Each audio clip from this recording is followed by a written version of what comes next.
Бизнесмен Шотап Хазава и компания Texol выкупили гостиницу «Акжаик» для того, чтобы провести ее масштабную реконструкцию. Что будет на месте нового «Акжаика»? Каким будет его облик? Сегодня мы спросим у самого бизнесмена. Шотап Иванович, вы немало взбудоражили нашу атыраускую общественность, когда вот мы узнали, что на месте вот нашей старой гостиницы будет такое новое, ну, по крайней мере, мы видели такую фотографию такого технологичного здания, да. И в связи с этим я хотела вот спросить именно, почему «Акжаик»? Ну, во-первых, вот в этой гостинице, вот там на 8-м этаже, номер 814, я прожил первые 2 года своей жизни в Атырау. Редко была вода, почти никогда. Мыться приходилось из бутылок 1,5-литровых с водой. Часто газированный причем. Кондиционер. Это какой год, старый. напомните? Это был 95-96 год. Ну, как раз перебои с года, водой, да. развал страны, да? Да.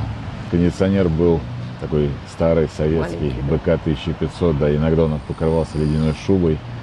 В общем, это мне очень дорогое место. Зато это были лучшие годы моей молодости. 23, 24, 25 лет от роду, так что было здорово. Ну, надо сказать, то, что я сам видел в интернете про нашу гостиницу, это, наверное, откуда-то блогеры вырезали, вставили, что-то похоже. У нас не такое здание. Не таким будет Нет, здание, нет, да. нет. Я не знаю, это может искусственный интеллект или еще что-то. Нет. Проект, представлено было 3 концепции. Мы выбрали основную. Ее сейчас будут дорабатывать, представлять полноценно в 3D. Можно будет полетать как бы на дронах вокруг гостиницы, снаружи города полетать. Здесь будут представлены все дома вокруг. Так, чтобы это, ну, это хорошая проработка на уровне композиции города. Более того, это архитектурная группа, которая построила несколько гостиниц в Дубае. Это архитектурная группа, которая готовила генеральный план развития Абу-Даби, включая аэропорт Абу-Даби. И мы им поручили сделать задание не только гостиницы, не столько гостиницы, чтобы это все вписывалось в концепцию нового города, современного города, города завтрашнего дня. Мы чтим историю, но мы смотрим в будущее. Нельзя жить историей, нельзя жить одними там воспоминаниями и ностальгиями. Здесь планируется будет большой-большой подземный паркинг, гостиница будет очень большой торговый центр.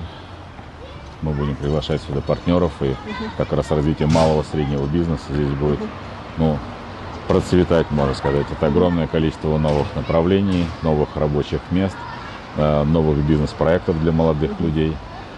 Здесь планируется большое количество офисов. Первые 8 этажей практически всех 3 корпусов планируется, что это будет бизнес-центр. Офисы высшей категории, современные.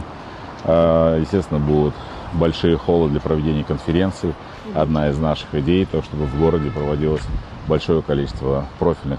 Ну, смотрите, даже сейчас, вот, кроме, ну, слава богу, вы работаете хорошо, но тот же там Аргус, извините, у нас нефтяная столица страны. Правильнее, чтобы это здесь проводились, такого рода конференции, там, железнодорожные. У нас там самый большой завод, и, можно сказать, центр вагоностроения Центральной Азии. Здесь должны проводиться регулярные выставки. Это должен быть такой деловой центр, деловой да, центр. Атырау должен стать все больше и больше деловым. Не сырьевым, а именно деловым. И финансовым, и экономическим центром притяжения там, разных там, и культурных событий и так далее. Поэтому здесь будет много площадок для конференций, для проведения концертов, для проведения любого рода мероприятий. Дальше будет достаточно большая часть апартаментов, то есть там, где будут продаваться как квартиры, продаваться как апартаменты, сдаваться на долгий период. И верхняя часть будет большая гостиница. Дело в том, что с 32 этажа, вот в том направлении у нас море, как вы знаете, а с 32 этажа мы с вами будем видеть Каспийское море. Супер.